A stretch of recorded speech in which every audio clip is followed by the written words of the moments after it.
일단 자료 다 받으셨죠, 하구님들? 네, 이게 오리엔테이션 자료니까요, 하구님. 가셔가지고 버리시지 마시고 꼼꼼히 꼭 읽어보시고요. 왜냐하면 이거 자료 다 버리셨다고 전화 오셔가지고 물어보시는 하구님들 되게 많으시거든요. 일단 하구님들 자료 없으신 거예요? 네. 아, 그러시구나. 네, 그러면 제가 월요일날 이거 한글 파일로 올려드릴 거예요. 그러니까 혹시라도 다운 받으셔가지고 하구님들 읽으시면 되시니까요. 일단 첫 번째 장 한번 잠깐만 볼게요, 하구님. 일단 실습 신청 자격을 한번 보면은요. 여기 다 해당되시는 학우님들이실 거예요. 사회복지학부 재학생, 복수전공, 부전공자, 그리고 아동가족학부 재학생 학우님들이시고요. 3학년 2학기 이상이셔야지만 되고요. 총 7과목을 모두 이수하신 학생 학우님들 한해서 이제 실습을 진행하실 수가 있으신데 해당 안 되시는 학우님은 없으신 거죠. 그리고 편입생인 학우님 경우는 4학년 1학기 이상 실습 수강을 권장하고 있고요. 제가 뭐 이메일로 받거나 유선사항으로 안 되신 학우님들께는 전화를 다 드렸기 때문에 다 해당되신 거라고 생각을 합니다. 그리고 두 번째 실습 기간 및 구분 한번 보시겠어요? 2018년 7월 2일 월요일부터 실습을 하실 수가 있으신 거예요. 그 전부터는 진행을 하실 수가 없으시니까요. 이제 지원서 그리고 신청서 이런 작성할 때 7월 2일 이후로 실습 날짜를 잡으시면 되세요. 그 전에는 안 되시거든요, 학우님들. 그리고 2018년 11월 23일까지 꼭 종료를 해주셔야 돼요. 그 이후까지 하시겠다고 하시는 학우님들도 더러 계시는데 그건 안 되시고요. 종료는 주 1회 실습이라도 2018년 11월 23일까지는 종료를 해주셔야 되세요, 학우님. 그리고 실습 시작일은 2018년 9월 말까지로는 정해져 있어요. 10월부터는 시작하실 수가 없으신 거예요. 9월 말에는 시작을 해주셔야 되세요. 총 120시간 하셔야 되시는 거는 알고 계시죠, 하구님? 그리고 하루에 꼭 4시간 이상, 3시간 이렇게는 안 되시는 거예요, 하구님. 4시간 이상, 그리고 8시간 이하. 이렇게 하셔서 학우님들이 대부분 하시는 게 8시간, 하루에 8시간 하시면 15일 하신다고 생각하시면 되시거든요. 그러면 딱 120시간 나오세요. 아니면 학우님께서 뭐 4시간을 하셨다. 매일매일 좀 달라지시는 학우님들도 계시거든요. 그러면 출석부에 항상 기재를 하시고 120시간을 맞추시면 되세요, 학우님. 120시간 안 되시면 인정이 안 되십니다. 그리고 최소 3주 이상으로 꼭 실습을 진행을 해주셔야 되세요. 2주 이렇게 하시면 안 돼요. 3주 이상을 진행을 하셔야 되세요.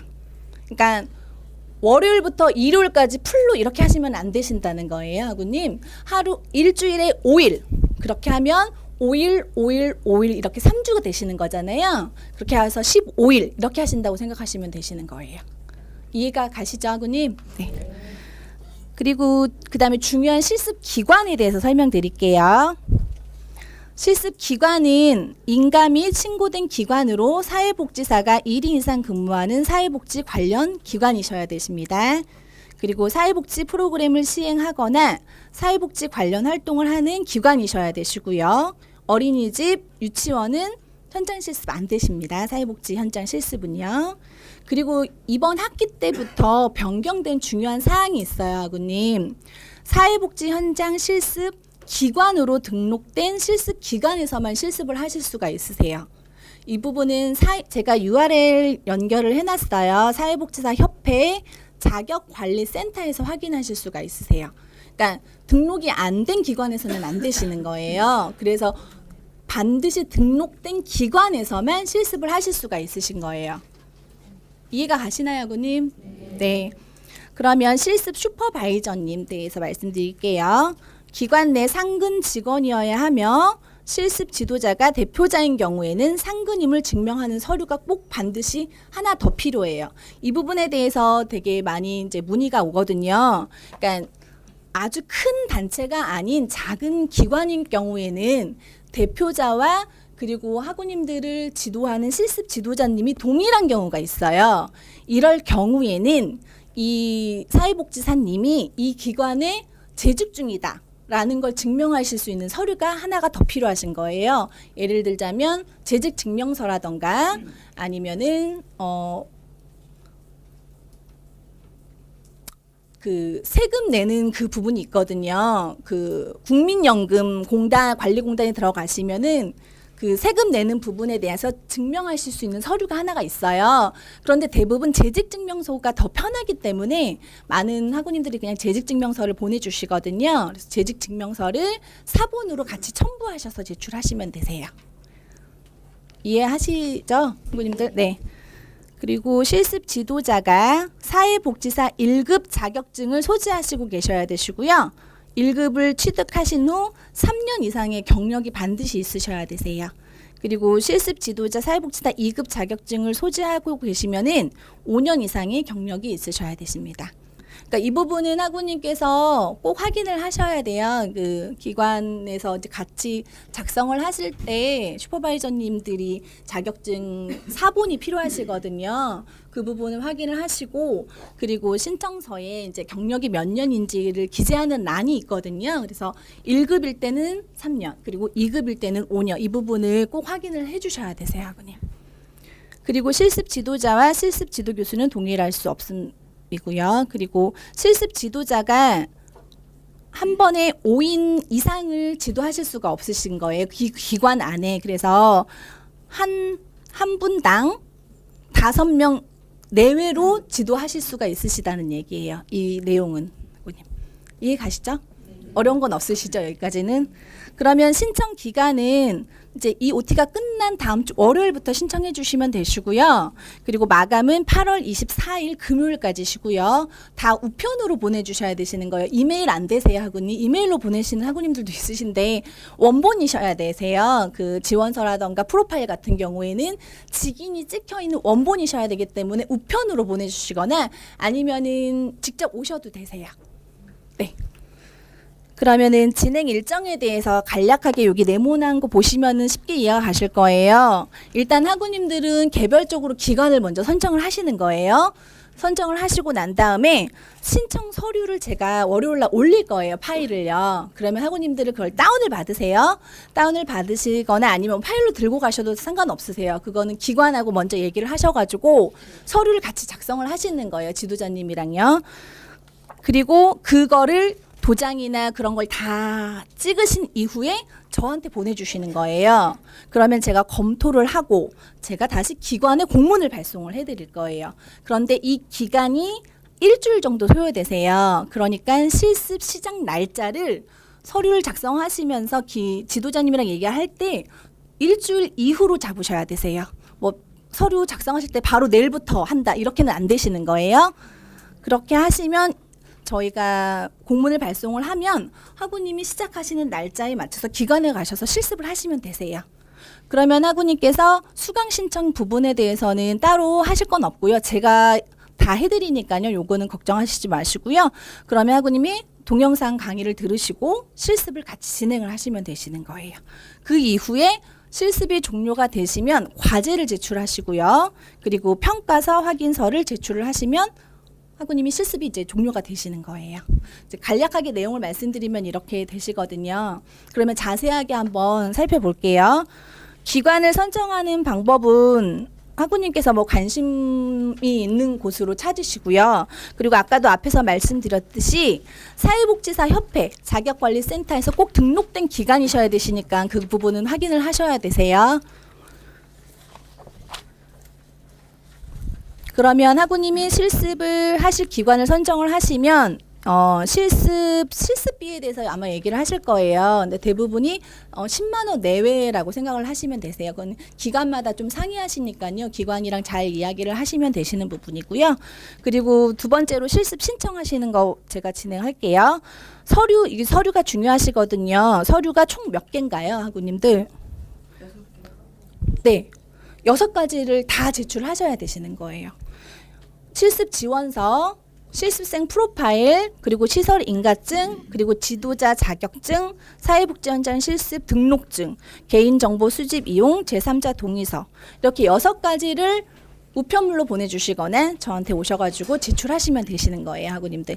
이 가로 안에 원본은 원본이셔야 되고요. 사본은 사본이시면 되시는 거예요, 학우님들. 이제 6가지 서류 아시겠죠? 이건 중요하신 거니까 제가 파일 올려놓으면 다운 받으셔가지고 제출하시면 되시고요. 그리고 학우님 그 다음에 학교로 보내주셔야 되시는 거예요. 이 서류를 아까 앞에서 말씀드렸듯이 기관에서 저희 쪽으로 학우님이 보내주신 이후 날짜는 일주일 이후로 잡으셔야 되세요. 그 시간을 생각하시고 시작 날짜를 세팅하시면 되시고요. 그 다음에 수강 신청 부분에 대해서 말씀드릴게요. 실습 신청서를 제출한 학우님에 한해서 제가 사회복지 실습 과목을 직접 수강 신청해 드릴 거예요. 그러니까 이론 과목은 학우님이 신청하시는 게 아니세요. 제가 해 드릴 거예요. 왜냐하면 실습 신청서를 보내신 학우님들에 한해서 이론을 들으실 수가 있어요. 왜냐하면 현장 실습을 하시는 학우님이니까 이론을 들으실 수 있겠죠. 1차 수강 신청이 2018년 7월 31일 화요일까지 보내주신 학우님은 제가 1차 수강 신청 때 해드릴 거고요. 그 이후에 학우님이 실습을 하시는 학우님들도 있으시잖아요. 그게 9월 10일 월요일 날 제가 2차로 해드릴 거예요. 그러니까 뭐 만약에 8월 서류가 3일 날 도착했다. 그러면 7월 31일 날 수강 신청이 안 되시는 거잖아요. 그러면 9월 10날 해드릴 거예요. 근데 8월 1일 날 보내시고 저 수강 신청 안 되어 있어요 라고 하시는 분들 있으시거든요. 9월 10일 날 해드릴 거예요. 그러니까 제가 뭐 8월 달에 했는데 왜 저는 안 되어 있어요? 저는 왜 안 해주시나요? 이렇게 걱정 안 하셔도 되세요. 그리고 만약에 학우님께서 7월 31일 이후에 보내시는 학우님들에 한해서는 그분들은 실제로 수강하지 않는 한 과목을 하셔야 돼요. 이게 이해가 안 가시죠? 3학점짜리 아무 한 과목이나 학우님이 신청을 해놓으세요. 해놓으시고 이 과목을 사회복지 실습으로 변경해 주세요라고 신청서 보내실 때 포스트잇 하시거나 아니면 전화를 주시거나 그러시면 되신다는 거예요. 이해 안 되세요? 7월 30일 1차 수강 신청 때까지 학우님들이 서류를 저한테 보내주신 학우님들은 제가 임의적으로 다 그냥 사회복지 실습 이런 과목을 신청을 해드릴 거예요. 그런데 7월 31일 이후에 하시는 학우님들은 3학점짜리 한 과목을 아무거나 신청을 해놓으세요. 그러면 그 과목을 제가 변경 기간에 변경을 해드릴 거예요. 이해 가시나요, 학우님들? 네. 그렇게 하실 때 3학점짜리 변경하실 과목을 적으셔서 신청서 보내실 때 같이 보내셔야겠죠. 아니면 그게 뭐 가끔 잊어버리거나 그러셨을 경우에는 전화를 주시면 되세요. 그러면 제가 그 과목을 실습 이론 과목으로 변경을 해드릴게요. 그 다음에 실습 진행 부분에 대해서는 학우님 기본적인 거니까 이거는 지나가도록 할 거고요. 그리고 날짜가 변경되실 수가 있잖아요. 제일 처음에 자기가 이제 지원서에 작성을 하셨던 날짜에서 변경될 경우에는 실습 기간 변경 사유서를 반드시 작성하셔서 이메일로 보내주시면 되세요. 이거 안 보내주시는 학우님들 있으시거든요. 근데 꼭 보내주셔야 되시고요. 실습 지도자가 변경되는 경우도 있어요. 뭐 퇴사를 하시거나 뭐 중도에 뭐 바뀌시거나 그러실 경우에는 실습 지도자 변경 사유서를 꼭 같이 제출을 해주셔야 되십니다. 2018년 2학기 개관과 동시에 사회복지 실습 강의가 개설되고요. 그리고 출석률 75% 이상이셔야 되십니다, 학우님. 그리고 이제 실습이 다 종료가 되신 이후의 부분을 말씀드릴게요. 실습이 이제 학우님께서 딱 종료가 되셨잖아요. 그러시면 몇 가지를 제출을 해야 되죠, 학우님? 그 네모 박스에 있는 거? 네, 4가지를 제출을 하셔야 되시는데요. 이 4가지를 2가지 방법 다 제출하셔야 돼요. 온라인 제출과 오프라인 제출 2가지를 다 해주셔야 되세요. 한 가지만 하시면 안 되시는 거고요. 온라인은 저희가 과제방을 만들 거예요. 그러면 종료가 되시면 제출 기한 안에 학우님이 각각 4가지씩을 올려주셔야 돼요. 한꺼번에 뭉쳐서 내시면 안 되고요. 4가지를 각각 한글 파일이나 뭐 근데 대부분 다 한글 파일로 하실 거예요. 저희가 한글 파일로 드리기 때문에 한글 파일로 올려주시고요. 그리고 이 4가지를 책자로 만드셔야 돼요. 책자로 만드셔서 제본을 하셔야 되거든요. 그냥 프린트해서 보내시는 학우님들도 있으시거든요. 그게 아니라 보고서 양식 제본이라는 거 알고 계시죠, 학우님들? 제본을 하셔서 저희가 거표지까지 다 올려드리거든요. 제본을 하셔서 우편물로 보내주시거나 아니면은 저한테 직접 오셔서 제출하시면 되시고요. 그 과제를 하실 때 중요한 거는 도장, 사인 다 가능하세요. 이 부분이 누락되지 않아야 돼요, 학우님. 누락되셔 보내셔서 다시 보내신 학우님들이 되게 많으시거든요. 그래서 중요한 부분은 사인이나 도장이 절대 누락되면 안 된다라는 거. 그리고 이 모든 게 2018년 11월 23일 금요일까지 도착을 하셔야 되세요, 학우님. 일단 학우님들이 하셔야 되시는 과제 제출에 대해서는 이해하시죠? 네. 그리고 기관에서 저희 학교 쪽으로 또 보내주셔야 되시는 서류가 두 가지가 있어요. 학우님들이 사회복지 현장 실습 확인서와 사회복지 현장 실습 평가서 두 가지가 있거든요. 근데 이 서류는 학우님들이 직접 보내시는 게 아니라 기관에서 보내주시는 거거든요. 양식을 다 올려놓으면 학우님들이 출력을 하시거나 USB에 담아서 실습 지도자님한테 전달을 해드리면 되세요. 나중에 사회복지사 자격증 신청을 하실 때 필요한 서류시니까 누락되시면 안 되시겠죠. 다 원본이셔야 되시고요. 그리고 양식은 제가 다 올려드리니까요. 해당하시는 연도에 맞게끔 학우님들이 준비를 하셔가지고 지도자님한테 전달을 해드리면 되세요. 원본이셔야죠, 당연히. 왜냐하면 나중에 사회복지사 협회 학우님이 보내셔야 되시는 서류이기 때문에요. 자격증 신청하실 때 반드시 보내주셔야 되고요, 학우님. 그 다음 장에 보시면은요. 5페이지 한번 보실까요, 학우님들?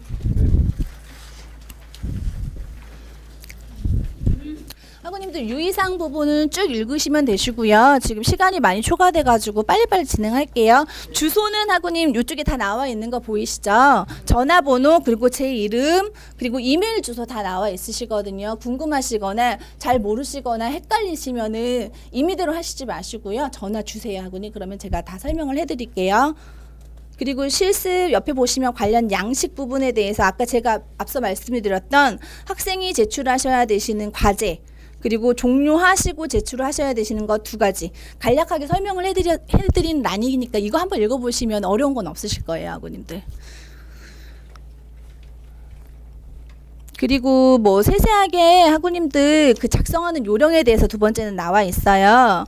가장 중요한 거는요. 기관 직인 그리고 지도자 사인 부분 신청인 날인 이건 누락되시면 안 되시니까 누락되지 않게끔 꼼꼼히 적으시고요. 공란 없이 보내주세요, 학우님들.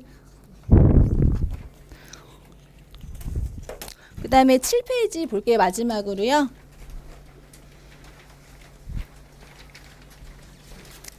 7페이지는 학우님들이 저희 학교 쪽으로 보내셔야 되시는 과제 4가지 하고요. 그리고 기관에서 저희 쪽으로 보내주셔야 되는 2가지 부분에 대해서 간략하게 나와 있는데 아까 앞에서 제가 자세하게 설명드렸으니까 한번 읽어보시면은 이해가 가실 거예요. 그리고 추후에 학우님께서 사회복지사 2급 자격증 신청하시는 방법 오른쪽에 나와 있으시거든요. 요거 참고하시고 졸업하신 이후에 신청을 하실 때 저한테 전화를 주셔야 되세요. 왜냐하면 필요한 서류 중에 하나가 확인서가 필요하시거든요. 그렇기 때문에 확인서를 저희 학교에서 갖고 있을 거예요. 그러면 학우님들이 사회복지사협회 자격증 신청을 하실 때 저한테 전화를 주세요. 확인서 발급을 해달라고. 그럼 원본이셔야 되시거든요. 그러면 저희가 오윤진 교수님 도장 찍어서 학우님들이 원하는 주소로 발송을 해드릴 거예요. 이 부분 꼭 잊지 않고 챙겨주시고요. 설명은 다 드렸어요, 학우님. 자, 그러면 여러분들 실습 앞으로 잘 진행할 수 있게 그 작성하는 서류나 세 분이 와서 발표하실 거예요. 네. 순서 정해놨어요? 윤미 학우님, 전선옥 학우님, 이메란 학우님. 자, 이분들 한 분씩 발표할 때마다 잘 들으시고 어떻게 했으면 좋겠다는 거 보시고 나중에 이 세 분은 다 하신 다음에 시상도 있으니까 발표했다고 가지 마시고 자, 여러분들도 실습 잘 진행하셔서 내년에 오리엔테이션 때는 와서 그 발표도 하시고 상도 받고 그래 주십시오. 저는 부동산 경매중개학과 4학년 윤미라고 합니다. 저는 이제 부동산 쪽에 원래 전공인데요. 이 사회복지학과를 공부하게 된 거는 노인복지시설을 운영해보고자 해서 복수전공으로 공부하게 됐습니다. 근데 작년 12월에 1학기 오리엔테이션에 왔을 때 복수전공이라 저는 아는 분도 없고 해서 맨 뒷자리에 앉아서 저기 OT 듣고 갔는데요. 그때 교수님이 그러시더라고요. 뭐 선배님들 평가에 마치고 시상식 하시면서 2학기 때는 여러분들 중 여기 나와서 뭐 발표할 수 있는 그런 기회가 주어졌으면 좋겠다고 했는데 제가 별로 준비한 것도 없는데 발표하게 됐습니다. 먼저 교수님께 감사 인사드립니다. 그리고 제가 실습한 기관은요, 제가 거주하고 있는 안양시 평촌의 노인 요양원이에요. 근데 그 기관 이름은요, 사회복지단체 가나마을 호계 실버타운인데 2018년 1월 10일부터 1월 30일까지 주중에 아침 9시서부터 6시까지 120시간 일정으로 실습을 마쳤습니다. 이 실습 기관을 선택한 이유로는 안양시 1호 노인 복지시설이래요, 여기가. 그리고 또 2017년에 노인 요양원이라고 이름도 또 바꿨다고 그러더라고요. 그리고 2016년, 2017년에 또 노인 기관으로 최우수 기관으로 선정이 되었다고 그러고, 또 하나는 저희 이제 오늘 책자 받으신 거 맨 뒤쪽에 보면 뭐 선배님들이 먼저 실습을 하셔서, 그러니까 먼저 실습하신다면 그래도 신뢰가 돼서 일단 제가 거기 선택을 하게 됐고, 저희 집에서 뭐 버스 타고 한 세정류장 걸어서도 충분히 한 10분이면 가능해서 그쪽으로 선택을 하게 됐습니다. 그리고 또 하나는 성당에서 오랫동안 이제 봉사를 했는데 노인시설에 관심도 있었고, 또 아까 처음에 말씀드렸다시피 노인 복지시설을 운영해 보고 싶은 그런 마음이 있어서 이쪽을 선택하게 됐는데 생각했던 것보다는 조금 어려웠습니다. 그리고 이 시설의 규모는요, 총 1234제곱미터 상가 건물이고 4층에 주야간 보호센터, 방문 재가센터가 있고 5층 전체에는 요양원으로 운영되고 있었습니다. 근데 본 요양원의 입소 대상은 저희가 이론에서 많이 배우셨을 텐데 장기 요양 등급 1, 2등급하고 장기 요양 등급 3, 4, 5등급 중에서 시설급여 판정을 받으신 어르신들이 입주 가능합니다. 뭐 치매, 저희가 흔히 말하는 치매만이 아니라 노인성 질환으로 입원하신 분들이 많이 있고요. 입원이라고 표현하면 좀 그런데 하여튼 맞춤형 노인 전문 요양원이었고요. 4층 방문 재가센터는 뭐 어르신들을 집안에 이제 안방까지 방문해갖고 목욕 서비스까지 해주는 그런 기관이었고요.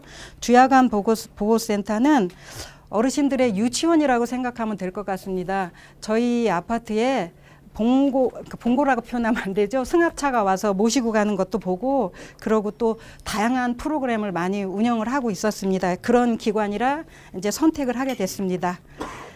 그리고 다음으로는 저의 실습 내용입니다.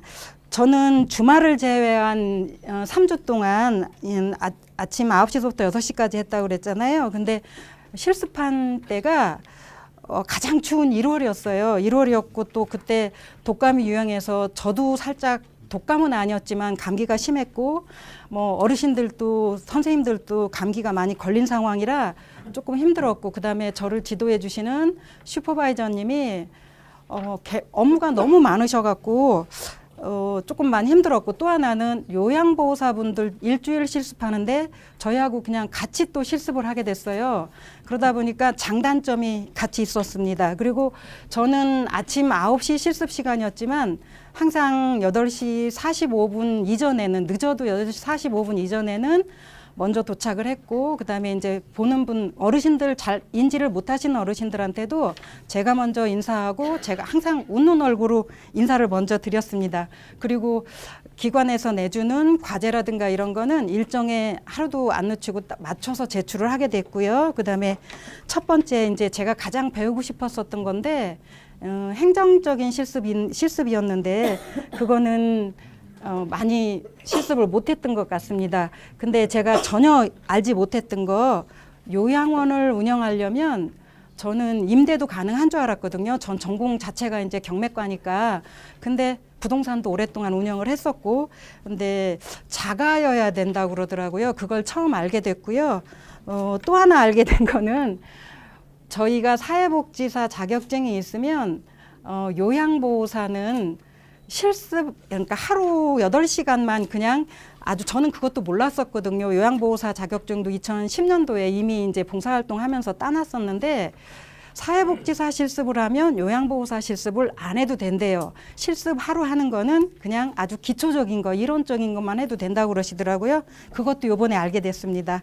그리고 제가 가장 많이 배운 거는요, 프로그램 진행 교육적인 면이었던 것 같아요. 그다음에 기관 운영 프로그램도 있고 외부 강사 운영 프로그램도 있었는데, 기관 운영 프로그램 저희가 해야 되는 프로그램이더라고요. 사회복지사분이 직접 뭐 운영하고 있었는데, 저는 제가 이제 덕분에 이제 많이 배웠습니다. 그리고 작년 12월 OT 때 교수님이 프로그램 개발과 평가를 미리 들어놓으면 실습할 때 조금 편할 거라고 그랬는데, 저는 그때 못 알아들었거든요. 그래서 그 과목을 미리 수업을 못 했었는데, 이번 실습을 하면서 보니까 그 과목을 들었더라면 조금 더 수월했겠다, 요 생각이 들었고요. 그다음에 이제 외부 강사 프로그램 참석할 때는 외부 강사가 하루에 2번씩 오세요. 오전에 오후에 이제 기관이 크다 보니까 2번씩 오는데 굉장히 적극적이세요, 어르신들이. 근데 이제 제 성격상 뭐 많이 이제 잘하지를 못하니까 적극적이지 못했던 게 그런 아쉬움이 좀 있고요. 그다음에 이제 어르신들, 클라이언트에 대한 개입의 임상적인 면으로는 저희가 이론 시간에 배웠던 뭐 상담할 어르신 4분, 그다음에 욕구사정 2분, 사례갈래 1분, 이분들 이제 저기 슈퍼바이저님이 대상자를 정해주셨어요. 미리 정해주시고 이제 3주 동안에 처음에 알려주시면서 이러이러한 과제를 내줄 거다 미리 다 얘기를 해주셨고요. 그 표본도 주시고 해서 그분들하고 이제 친해지기 위해서 옆에 가서 자꾸 말도 시켰고, 마지막에 이제 처음 시작은 제 과제를 위한 거였는데 마지막에 마칠 때는 그 어르신들이 저를 많이 좋아해 주시더라고요. 그래서 그 부분도 이제 경험을 통해서 요런 문제를 해결할 수 있었던 그런 임상적인 면이었고요. 그다음에 이제 마지막으로 기타 활동으로는 사회복지를 위한 이론하고 노인복지에 대한 건 많이 배운 것 같은데, 제가 한 데가 요양원이어서 그랬는지 이제 사회복지사 실습보다는 요양보호사 실습을 많이 한 건 아닌가 하는 그런 뭐 의문이 조금 들었고, 실제로 실습 중간중간에 그런 부탁을 좀 많이 하시더라고요. 거기 같이 하시는 선생님들이. 그래서 그 부분이 조금 아쉬움이 있습니다. 그리고 제가 또 실습을 하면서 가장 어려웠던 부분은 같이 함께 실습하는 학우와의 관계인데요. 제가 좀 50대 중반인데 같이 실습한 학생이 저희 작은 애하고 동갑내기하고 실습을 하게 됐어요. 근데 그 친구도 많이 힘들었겠죠. 엄마보다도 나이가 많으니까. 근데 다른 대학교 3학년인데 저희 학교에서 요구하는 서류하고 그쪽 학교에서 요구하는 서류하고가 좀 많이 다른 것도 있었을 텐데, 이 친구가 세상 물정을 너무 모르다 보니까 저도 실습생이고 저도 몰라서 배워야 되는데, 슈퍼바이저님한테 뭔 받으면 그걸 인지 안 되면 제가 그 친구를 가르쳐주는 상황까지 왔고요. 하다못해 아주 사소한 것까지도 많이 좀 힘들었어요. 그래서 동료가 얼마나 중요한지 그것도 새삼 알게 됐고요. 그다음에 이제 그 친구를 보면서 이제 저희 아이들도 한번 돌아보는 계기가 됐고, 또 이제 다 나쁘지만 않았던 게, 이 친구한테 가르쳐 주려면 제가 조금 알아야 뭘 가르쳐 줄 거 아니에요. 그래서 슈퍼바이저님한테 듣고 그거를 알기 위해서 집에 가서 제가 모르면 이 친구가 내일 물어봤을 때 저 아줌마는 저것도 몰라 이럴까 봐 제가 조금 공부를 많이 한 그런 상황이 생겼습니다. 그래서 그게 나쁘다면 나쁘고 좋다면 좋고 하여튼 그 부분이 가장 힘은 들었던 것 같습니다. 그리고 이제 과제로 주어진 아까도 말씀을 드렸는데, 그 문제를 해결하면서는 처음 시작이 어렵지 중간중간에 이제 어르신들하고 친해지니까 그 어르신들이 아침에 가면 우리 학생 왔어? 아줌마 학생 왔어? 이러고 농담도 해주시고요. 그다음에 치매가 있으신데도 당신들을 좋아하는지, 저 학생이 진짜 열심히 하는지 그런 걸 다 아시더라고요. 그래서 그 부분에 이제 과제 주어졌을 때 상담일지도 써야 되고, 그거 상담일지 써야 되는 거를 제가 이제 1학기 이론 과목을 들을 때 깊이 공부를 안 해서 조금 힘들었던 것 같아요. 욕구 사정도 마찬가지고, 그리고 사례 관리도. 그래서 이제 말씀을 드리면 이제 지도자님한테 조금 많이 의지했는데, 지도자님이 또 젊은 남자분이셨어요. 그러다 보니까 그 선생님도 조금 어려워했고요. 그리고 이 실습 경험을 통해서 사회복지 현장에서 제 성격의 강점으로는요, 일단 요양보호사 자격증이 있다는 게 굉장히 많이 도움이 됐어요. 이제 어르신들 케어하는 데도 도움이 됐고, 같이 근무하는 같이 이제 요양보호사분들이 동병상련의 뭐 그런 게 있으셔서 그랬는지 굉장히 많이 도와주시더라고요. 그 자격증이 있다고 이렇게 말씀을 드렸더니 하는 걸 보더니 어디서 뭘 해봤냐요. 그래서 사실은 저 이만저만해서 이런 자격증이 있습니다. 그랬더니 나중에 말씀을 드렸더니 처음 하고 요양보호사 자격증이 있다고 말씀드렸을 때하고 많이 달라지시더라고요. 그래서 그 덕을 봤고요. 그다음에 약점으로는 의외로 말을 잘 하는데 노래도 못해. 뭐 율동도 잘 못해. 그러는데 어르신들 그 프로그램 중에 율동 노래가 굉장히 많이 들어가세요. 인지활동으로 뭐 무슨 그림 그려라, 뭐 숫자 맞추자 이런 건 굉장히 싫어하시는데 율동하고 노래하는 거는 굉장히 좋아하시더라고요. 그리고 그거를 하기 위해서는 앞에서 이 발표하는 거는 뭐 별것도 아니더라고요. 앞에서 율동 노래 막 돌아다니면서 어르신들한테 눈 맞춰가면서 막 해야 되는데, 저보고 이제 저기 지도자님이 해보라고 하는데 그 부분이 굉장히 쑥스럽기도 하고 어색하고 굉장히 힘들었습니다. 그래서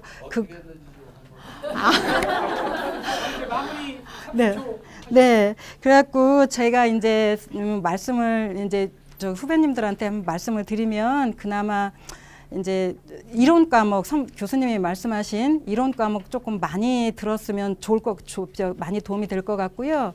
또 하나는 이제 먼저 다가가는 것도 연습을 하면 될 것 같아요. 그다음에 프로그램 기획하는 것도 이제 그 과목을 한번 들어보시면 조금 더 수월하지 않을까, 그렇게 생각합니다. 감사합니다. 잘 들으셨죠? 네. 우리는 아까 말씀드린 것처럼 요양기관, 기관보호센터니 그 어르신들 요양시설에서 하게 된 경우가 많아요. 우리 전세 주식 중에서 꽤 많은 부분이 그 부분인데, 우리 지금 발표하신 윤미아군이 말씀하신 것처럼 때로는 사회복지사가 요양보호사가 헷갈릴 때도 있다. 분명히 가능한 얘기인데, 사실은 제가 늘 드린 말씀이지만 사회복지사는 전천후입니다. 그리고 내용 자체는 찾아서 하는 거고, 지금 기관 운영에 대해서 관심이 있다고 하셨는데 있어서 자꾸 물어봐야 돼요. 시키는 일만 하는 건 그야말로 수동적인 사람이고, 내가 찾아서 하고 또 물어서 더 하는 사람이 때로는 실습기관에서 취업까지 이루어지는 일이, 그게 오프라인 대학에서 참 많이 하는 얘기인데, 여러분들이 생각할 때 우리하고는 좀 먼 얘기가 아닌가. 근데 보통 어린 친구들한테 얘기할 때는, 젊은 친구들한테 얘기할 때는 실습기관에서 인정받게 되고 그러면 바로 취업을 연장이 된다, 이런 얘기를 참 많이 하거든요. 여러분들 요구하는 게, 우리 교과목, 선수 과목이 있는 이유는 적어도 실습할 때 요구되는 내용들이 거기에 나와 있는 것들이 많아요. 예를 들면 프로그램 기획서, 제안서 쓰라고 하면 프로그램 개발과 평가를 다행히도 수강을 하셨으면 훨씬 낫겠지만, 그렇지 않을 경우에는 책이라도 찾아서 제출을 해야 돼요. 그리고 사례관리도 마찬가지고, 요양시설에서 배워야 될 건 지금 잘 말씀하신 게 행정적인 거를 배울 수 있었으면 가장 이상적인 사회복지 실습을, 물론 그런 요양시설에 가게 되면 때로는 어르신들 케어까지도 하게 됩니다. 작은 시설일수록. 그나마 큰 시설이었기 때문에 제가 실습 내용 일지 작성한 걸 보면서 다양한 경험을 하신 것 같아요. 여러분들도 그냥 주어지는 일만 어떻게 시간만 떼어서 할 거라고 생각하지 마시고 제가 일지를 읽어보면서 느끼는 게 있어요. 이분은 그냥 시간만 채웠구나. 아니 이분은 뭔가 찾아서 했구나. 아니면 시키는 일만 했구나.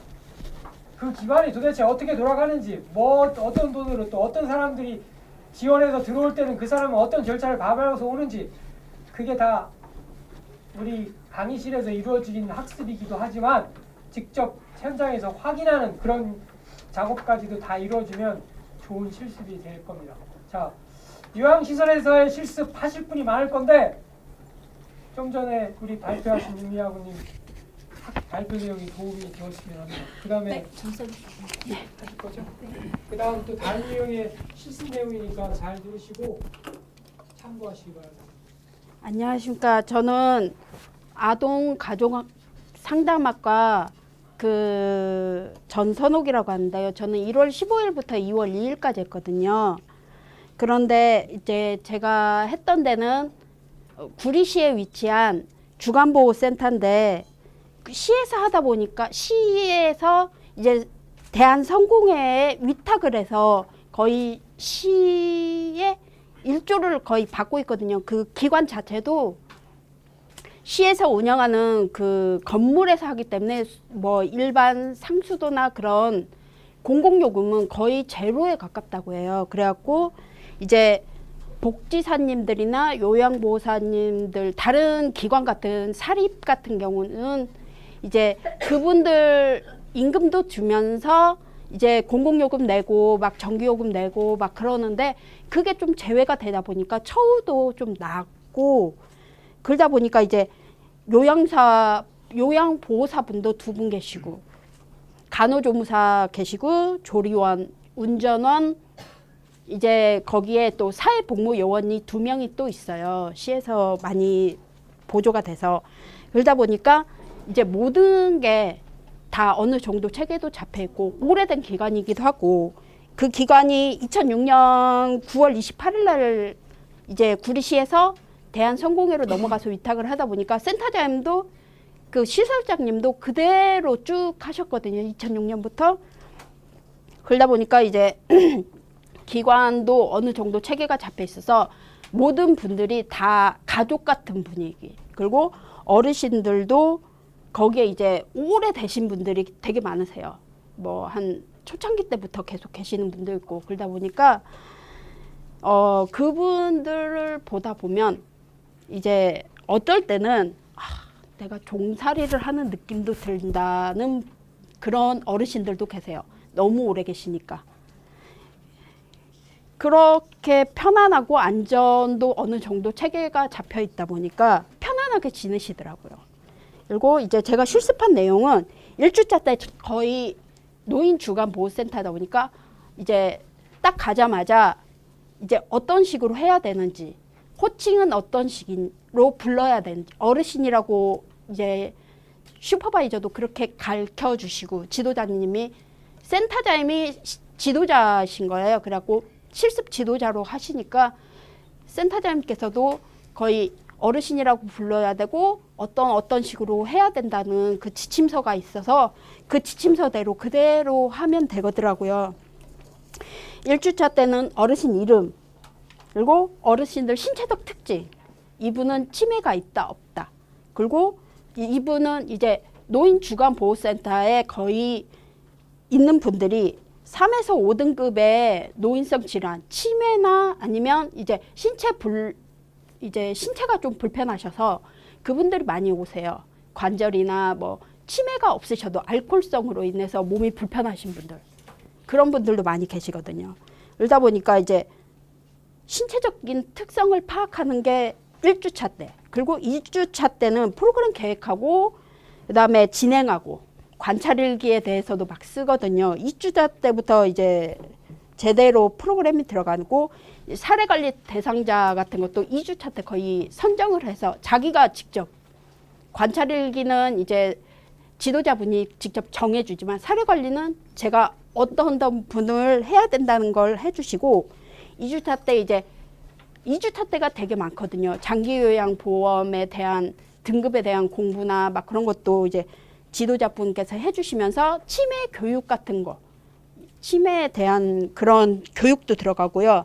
3주차 때는 진짜 마지막 프로그램 진행과 사례자에 대한 평가서 그런 것도 많이 해주시고 뭐 관찰 같은 것도 막 마지막으로 작성하면서 2주차 때 3주차 때 거의 프로그램도 3가지를 했어요. 저희는 갖고 오전 프로그램 2개 하고 오후 프로그램 하나 하는데 오전 프로그램은 거의 이제 뭐 오전 프로그램 신체 운동, 신체 이제 스트레칭하고 진압력이나 그런 걸 하고 오후에는 이제 프로그램 자기 만들기 같은 거 해갖고 같이 하거든요. 그런 식으로 하면서 매일 하는 건 아침에 출근 9시에 하고 그리고 어르신들 송영 서비스라고 해갖고 차량 이동하고 오시면 센터로 오시면 저희가 마중 나가서 부축하거나 휠체어를 끌고 가서 직접 이송하는 서비스 같은 거 하고요.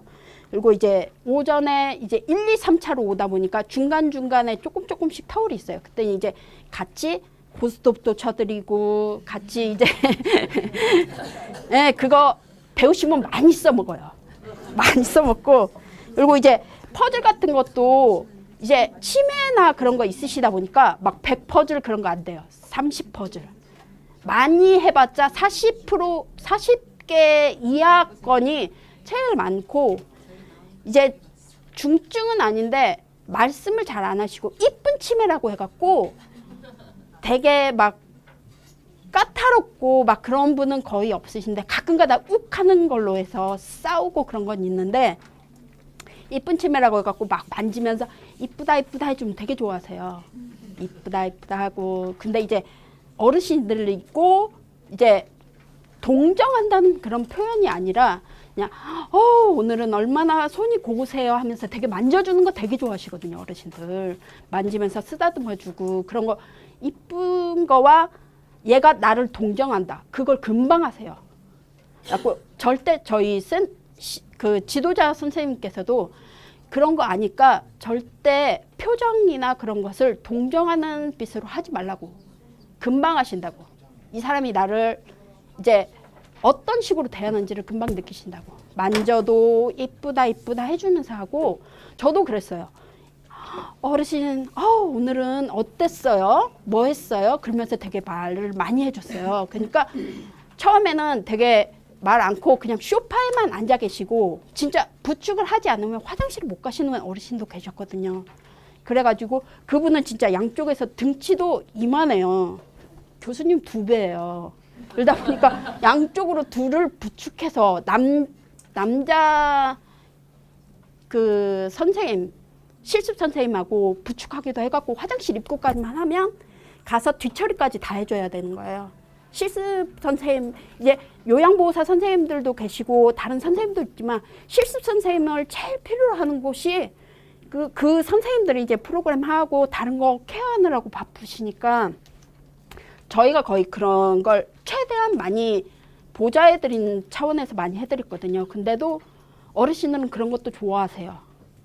그리고 가끔가다 이제 뭐 좀 실수도 하고 그러시긴 하는데 그런 이제 진압력이라고 해갖고 그런 프로그램 할 때도 인지기능, 날짜, 날씨 그런 것도 이제 막 하면서 같이 해드리고 그리고 이제 현실 감각이라고 해갖고 건강 스트레칭도 막 하고 점심시간 때는 이제 식사 자리까지 배웅해서 오고 그런 식으로 하고요. 이제 차 같은 것도 아침 점심 때로 해갖고 나눠드리는데 당뇨 환자는 그것도 제한이 돼요. 당뇨 있으신 분들은 제한이 돼갖고 그런 것도 해드리고 양치도 시켜드리고 양치하는 걸 보고 안 된다 싶으면 다시 해드리고 틀리하시는 분들도 옆에서 도와드리고 그런 것도 해드렸고요. 그리고 오후 프로그램 같은 경우는 봉사자분들이 많이 오셔서 이제 하루에 한 프로그램씩 하시든가 비는 프로그램은 저희가 들어가서 프로그램을 계획해갖고 해드리기도 하고 이제 일본어 선생님 오시면 되게 좋아하시고 자기가 이제 어렸을 때 그 배웠던 일본어가 있으니까 그걸 막 노래처럼 하시기도 하세요. 네, 예, 알겠습니다. 이제 사례 관리를 하면서 계획서 작성하고 관자리를 쓰면서 어르신들에 대해서 되게 많았고요. 집기류 같은 거, 주방 집기류나 가스레인지 같은 것이 치매 환자들이 많이 쓰이다 보니까 그게 거의 제대로 갖춰져 있는 게 없어요. 아니면 이제 숨겨서 사용하시고, 어떤 분들은 이제 비누 그거 하다가 자기도 모르게 치매 환자니까 그걸 입에 넣으세요. 젓다가 그 뜨거운 걸. 그런 상황도 생겼었고요. 그러다 보니까 치매 어르신이든 아니든 그런 분들은 되게 아이처럼 되게 관찰을 많이 해야 돼요. 그런 거에 대해서 놀랐고, 이거 이제 실습 현장을 미리 가서 좀 알아봐 주셨으면 좋겠어요. 어떤 식으로 하는지. 그리고 어르신들을 어떤 식으로 대해야 되는지 시설장님이나 그런 분들이 많이 알려주시거든요. 그리고 어떤 어르신들은 이제 치매 환자다 보니까 이거 막 과격한 행동이 나오세요. 문을 흔든다랄지, 나 집에 가겠다고 흔든다랄지. 그럴 때 이제 정 모르겠다 싶으면 거기서 일하시는 분들한테, 직원분들이나 이제 지도자님이나 요양보호사 선생님들한테 문의를 하는 게 제일 좋은 것 같아요.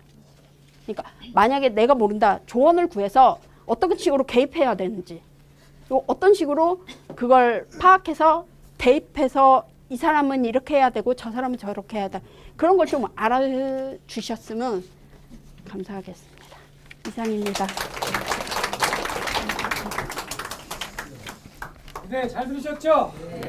우리 주간보호센터에서 하는 경우가 많은데, 제가 그 일지를 보면서 이분을 잘 하셨다고 생각이 드는 게, 일반적으로 아까도 말씀드린 것처럼 어르신들 케어하는 주간보호센터나 요양원에서 실습 프로그램 내용은 거의 다 비슷해요. 그리고 요양보호사 역할에서 부분이 많은데, 여러분들 본인 스스로 찾아서 해야 된다라고 말씀드렸던 게, 단직 한 분을 케어하고 신변을 처리를 도와드리고 이렇게만 생각하지 마시고, 그 과정에서 우리 아까 관찰에 대한 얘기 하셨잖아요. 사례.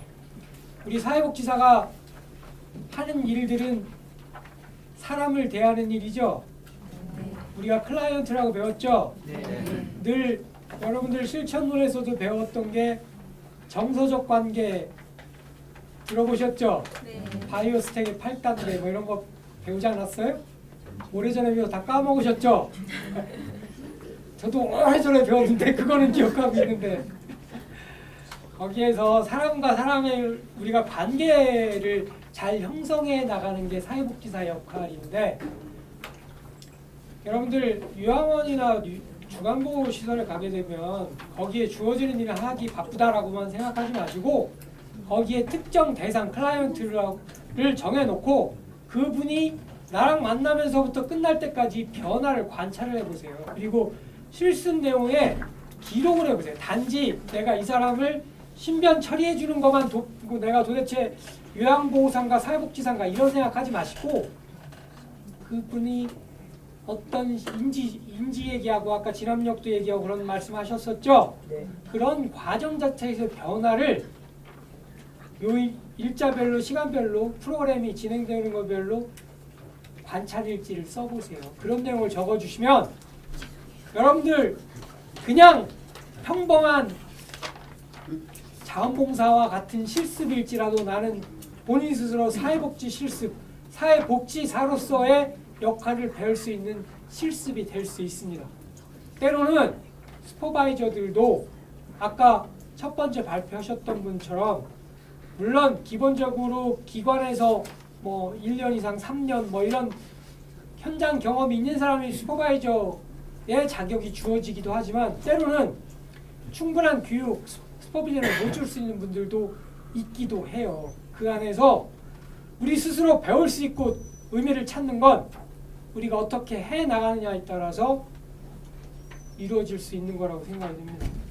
그런 면에서 여러분들이 어디에 실습을 나가게 되더라도 거기에서는 분명히 사람을 만나게 되고 클라이언트를 만나게 되니까 그 변화 과정을 직접 관찰하고 적고, 나름대로 어떤 사례 관리라면 여러분들 통합 서비스, 지속 서비스 이런 거 기억나실 거라고 저는 확신합니다.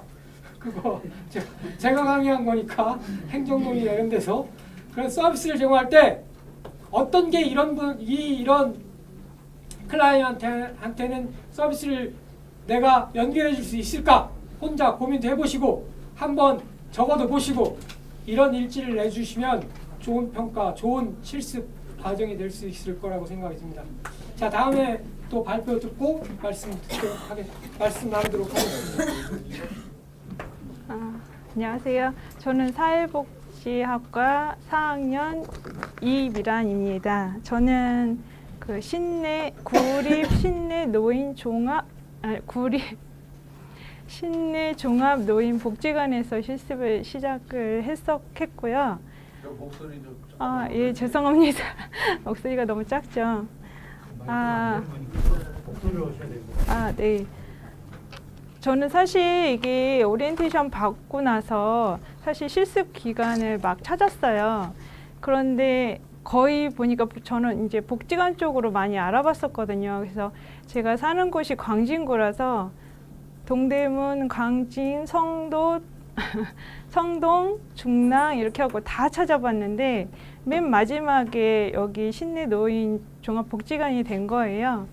근데 거기 이제 맨 처음에 선생님이 전화가 오셨어요. 근데 첫 마디가 뭐셨냐면 과제가 되게 많은데 가능하시겠어요? 이게 첫 질문이었어요. 네. 근데 저는 저 나름대로 이제 회사 생활을 했었고요. 문서를 담당하고 있었기 때문에 전 자신 있다고 생각하고 아예 걱정하지 마십시오. 제가 해내겠습니다. 이렇게 하고 이제 제가 그러면서 전화를 끊으면서 이제 거기 처음 이제 그쪽 종합복지관으로 갔는데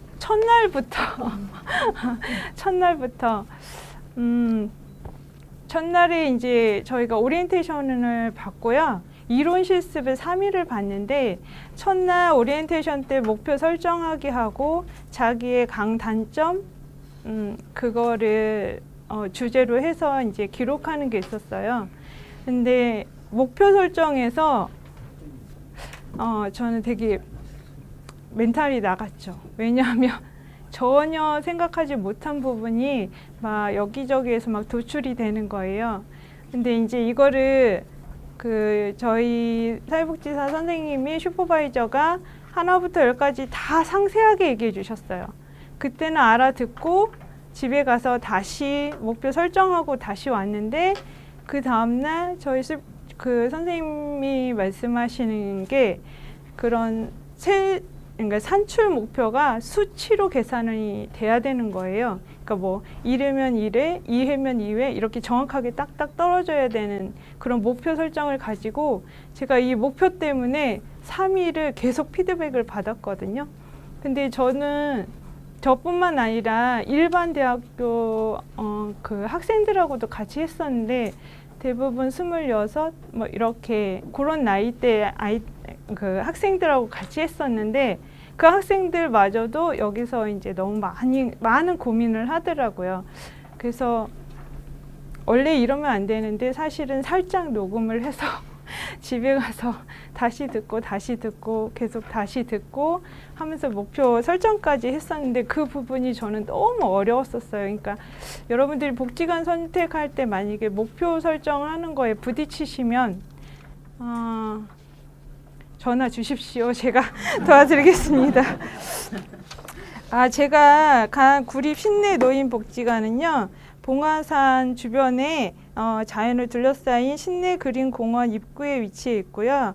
기독교 정신을 바탕으로 한 사회복지법인 영암복지재단에서 수탁 운영하고 있습니다. 등록 인원은 1,600명 정도 되고요. 하루 이용하시는 어르신들이 500에서 한 600명 정도 되세요. 네. 실습 내용은요. 제가 저희 학교는 120시간인데 저는 160시간을 했어요. 한 달을.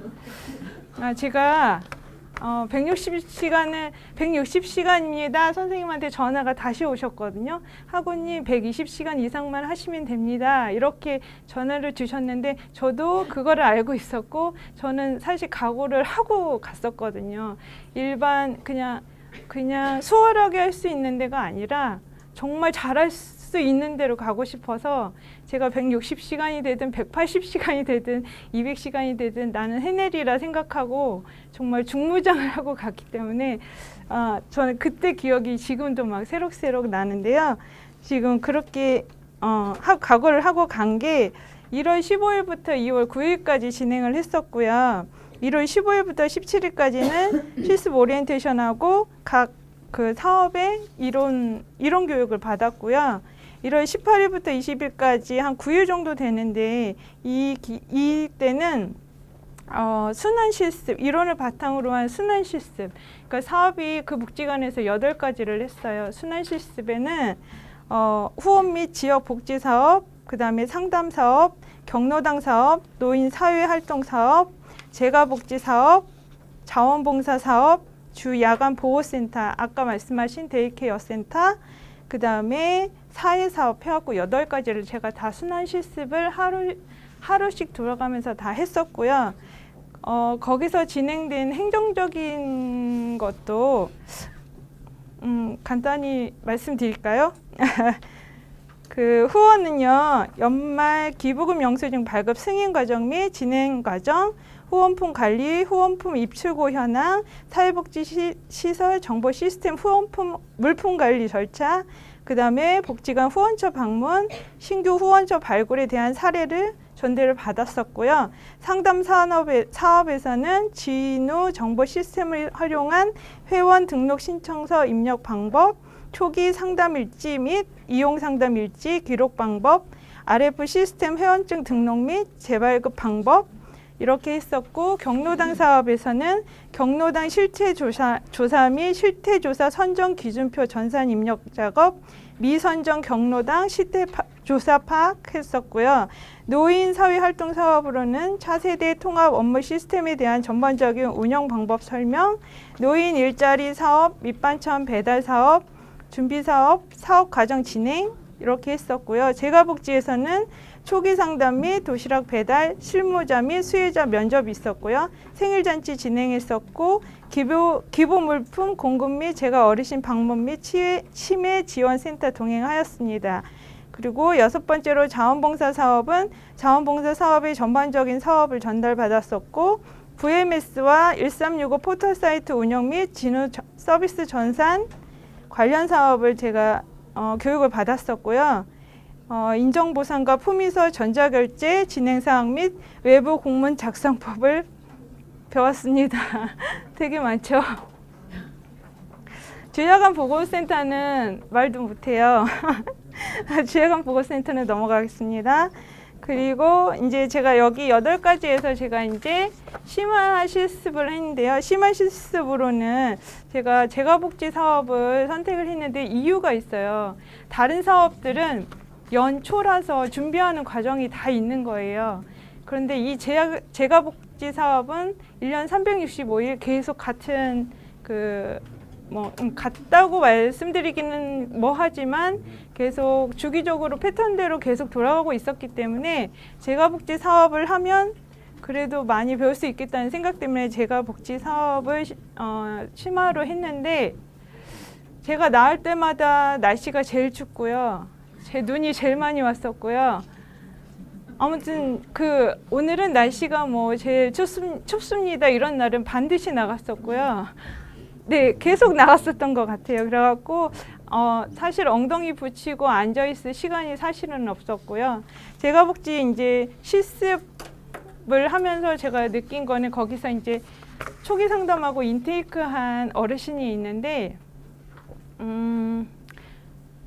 지금도 되게 기억이 되게 많이 나거든요. 그 어르신들이 제가 이제 처음 이제 실습하면서 같이 이제 도와주신 선생님이 안 계시고 저 혼자 어르신에 대한 사정을 제가 혼자 파악하고 기록하고 사정지나 이런 걸 작성해야 되는 그런 입장이어서, 사실은 여기 학우님들 가보셨는지 모르겠지만 그 어르신 한 분은 단칸방인데 그 난방이 안 되고요.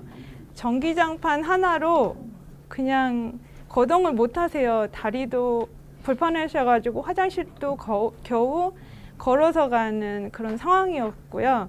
그런데 이제 그분이 복지관에 전화를 하셔갖고, 그러니까 지인이 아니라 이제 옆에 이제 정서적 지원을 받으시는 분이 있더라고요. 친구분 좀 이렇게 어르신 이렇게 가끔 와서 살펴주시는 분인데 그분 도움으로 인해서 복지관에 전화가 온 거예요. 그래서 제가 그 어르신은 이제 처음 가서 했는데 겨울인데 이제 전기장판만 깔려 있으니까 얼마나 추우시겠어요. 그래서 이불을 한 세 겹 정도를 다 덮으셨는데 제가 그때 까만 파카를 입고 있었거든요.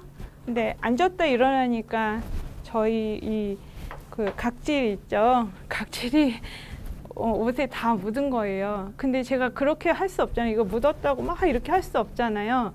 그리고 제가 그 초기 상담을 해야 되는 입장이기 때문에 일단 옷을 벗고 어르신이 자꾸 따뜻한 데로 들어오라고 하셔가지고 마음 먹고 들어갔어요. 그 안으로 들어갔더니 어르신이 옛날 기억부터 해서 지금 상황까지 너무 말씀을 잘해주시고 같은 말을 계속 반복하시기는 하는데 너무 사람이 그리웠던 거예요. 이렇게 당신 말을 들어줄 사람이 아무도 없었던 거죠. 그래서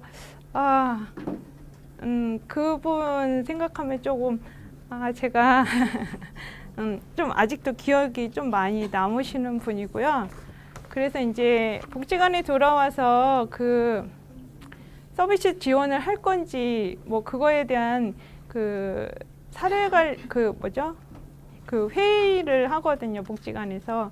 그래서 이제 나중에 거기서 이제 서비스 지원을 하기로 하시고 진행했던 거로 그렇게 알고 있습니다. 그리고 그 실습 끝나고 제가 이제 그 교환 작성 때문에 다시 도장을 받으러 가야 돼서 갔었는데 제가 그 실습 마치고 말씀드렸었거든요. 혹시 어르신들이 저를 찾지는 않을까요? 이랬더니 선생님이 하시는 말씀이 실습생들 많이 왔다 갔다 하니까 그렇게 안 찾으실 거라고 생각 안 하실 거라고 그랬는데 그 어르신 말고 다른 어르신도 저를 찾았대요. 그러면서 그 선생님이 말씀하시기를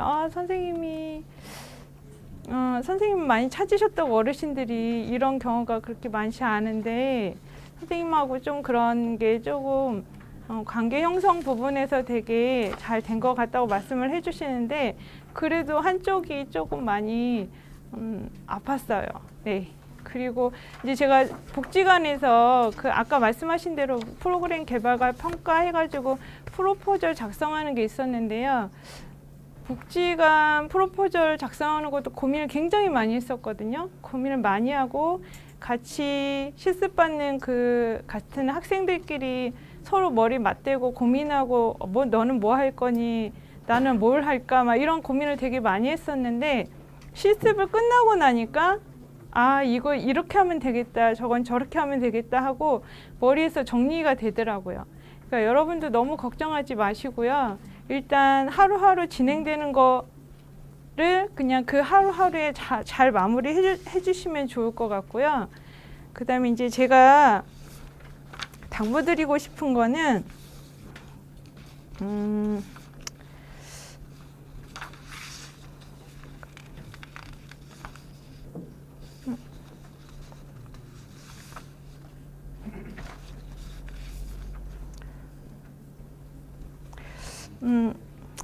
그 실습지 선택할 때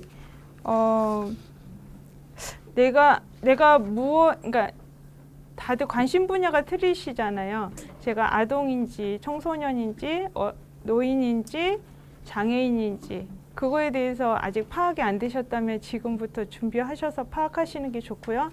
그 다음에 제가 느낀 거는 오리엔테이션 받기 전에 그 실습지를 먼저 선정을 하고 계시는 게 맞다고 생각해요. 지금 하면 벌써 다 기관에서 다 끝나버렸어요. 복지관 같은 경우는 늦었더라고요. 그러니까 뭐 지금 말씀하셔서 뭐 이번에 하실 수도 있지만 혹시 이번에 또 기회가 안 되고 겨울로 넘어가시면 2학기로 넘어가시면 미리 이제 그 기간을 좀 선정했으면 좋겠고요. 그 다음에 출퇴근 그 시간 준수는 너무 당연한 거고요. 제가 말씀드리고 싶은 거는 과제가 중간중간 굉장히 많이 나와요. 근데 그 과제를 그 기한이 있거든요. 만약에 내일이면 내일, 모레면 모레, 아니면 그 일정에서 복지관 일정에서 실습 일정에서 딱 며칠 딱 돼 있거든요. 그 기간에 다 내셔야지 내가 계속 피드백을 받을 수가 있어요. 그래야지 내가 다시 그 다음날 내고 그 낸 것에 대해서 그 다음날 다시 피드백을 다시 받을 수 있고. 그러니까 내가 못해서 이런 주눅 들고 하시면 안 되고요.